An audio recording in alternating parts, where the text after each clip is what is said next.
Assalamualaikum warahmatullahi wabarakatuh. Hai semua, bagaimana kabarnya? Di sini kami akan membahas tentang pasar. Apa sih pasar itu? Tentu pasar sudah tidak asing bagi kita semua. Namun di sini kita akan membahas tentang bab 7 ekonomi mikro, yaitu tentang produsen, konsumen, dan efisiensi pasar. Dan di sini ada anggota kelompok kami, yaitu Syafia Malinda, Aditya Tanuyanuarta, dan Rafida Herdianti Ningtyas. Apa itu ilmu ekonomi kesejahteraan? Welfare economics adalah pembahasan mengenai ilmu ekonomi kesejahteraan, pembelajaran mengenai bagaimana alokasi sumber daya mempengaruhi kesejahteraan ekonomi. Lalu, apa itu surplus konsumen?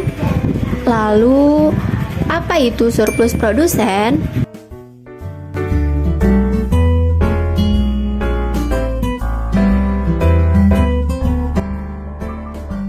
Surplus konsumen yaitu kerelaan pembeli untuk membayar dikurangi dengan jumlah yang sebenarnya akan dibayar pembeli. Nah, di sini ada contoh untuk surplus konsumen. Misalkan Edwin bersedia membayar sebesar 20.000 untuk sepotong kue. Namun ternyata harga kue yang saya inginkan adalah 18.000. Maka saya sebagai konsumen mendapatkan surplus sebesar 2.000. Lalu, bagaimana cara menghitung surplus konsumen pada suatu kurva permintaan? Dan berikut ini adalah kurva surplus konsumen. Jika surplus produsen dan konsumen berada di satu titik keseimbangan, maka akan terjadi keseimbangan pasar.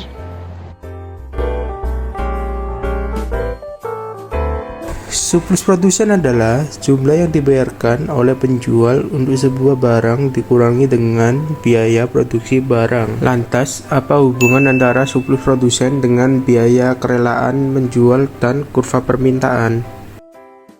Adalah biaya. Biaya merupakan besaran dana yang dikeluarkan oleh perusahaan dengan tujuan menghasilkan suatu produk atau jasa. Lalu, apa itu kerelaan untuk menjual? Ketika produsen bersedia menjual barang atau jasa di atas biaya yang dikeluarkan untuk digunakan pada biaya produksi dan sebaliknya. Lalu, bagaimana cara kita mengukur seberapa besar keuntungan yang diterima oleh produsen dari hasil penjualannya? Kurva penawaran adalah salah satu metode yang cocok untuk mengukur keuntungan dari produsen. Selanjutnya, ini adalah area yang diarsir biru merupakan area surplus produsen. Lalu selanjutnya ada efisiensi pasar. Nah, apa itu efisiensi? Efisiensi yaitu kondisi dalam masyarakat untuk memperoleh manfaat maksimal dari sumber daya yang terbatas. Lanjut, efisiensi pasar terjadi karena apabila alokasi sumber daya dapat menyeimbangkan total surplus yang dapat diterima oleh konsumen ataupun produsen.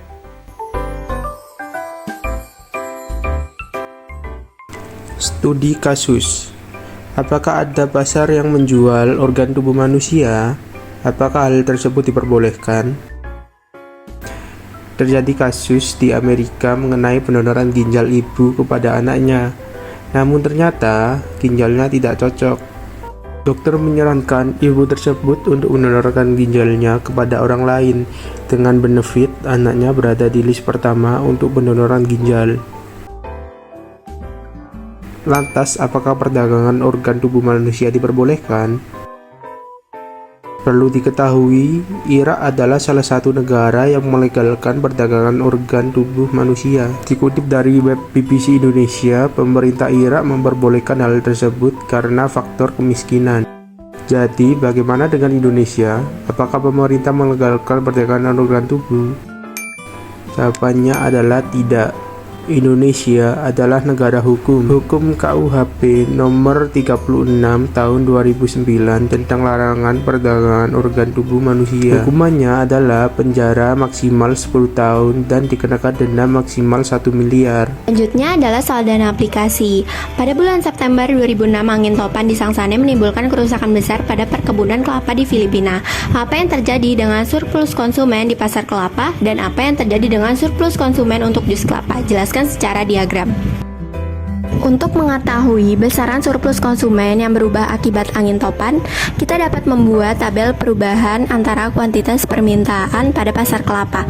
Pada tabel dapat kita lihat bahwa permintaan kelapa menurun akibat adanya badai angin topan. Selanjutnya dapat kita buat kurva pergeseran permintaan yang terjadi pada pasar kelapa.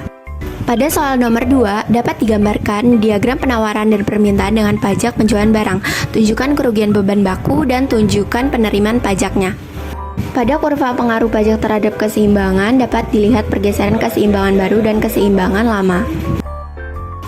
Pajak seringkali berubah dalam jangka waktu yang lama.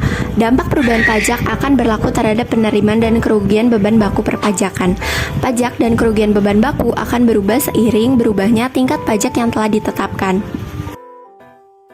Selanjutnya adalah soal nomor 3. Soal nomor 3 yaitu bagaimana elastisitas penawaran dan pemerintah mempengaruhi kerugian beban baku perpajakan. Mengapa ada pengaruh itu? Pajak, selain memberikan kontribusi berupa penerimaan pajak bagi pemerintah, juga mempunyai dampak negatif berupa kerugian beban baku perpajakan atau dikenal dengan istilah deadweight loss. Baik penerimaan pajak dan kerugian beban baku akan berubah seiring dengan perubahan tingkat pajak yang ditetapkan. Semakin tinggi tingkat pajak akan meningkatkan pendapatan dan juga kerugian beban baku perpajakannya. Lebih parah lagi jika tingkat pajak dan kerugian beban baku perpajakan sangat besar. And finally, akhirnya kita telah mencapai akhir video dan pastinya kalian sudah paham kan apa itu efisiensi pasar, tentang surplus produsen dan surplus konsumen. Dan pastinya jangan lupa subscribe and like, share, comment, and see you for watching. Bye bye.